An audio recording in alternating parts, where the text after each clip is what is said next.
How to turn on or off pop-ups on Brave browser using an Android device. Hi everyone, it's Sophia to assist you today. Without any delay, let's jump right in. Open Brave browser. You'll find three dots on bottom right corner of your screen.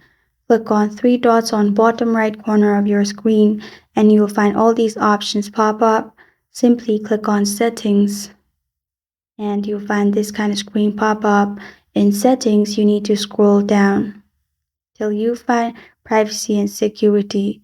In Privacy and Security, scroll down till you find Safe Browsing. Click on Safe Browsing, and to turn it on, simply turn on, or to turn it off, simply turn it off. In this way, no protection or standard protection. This is how to turn on or off pop-ups on the browser using an Android device.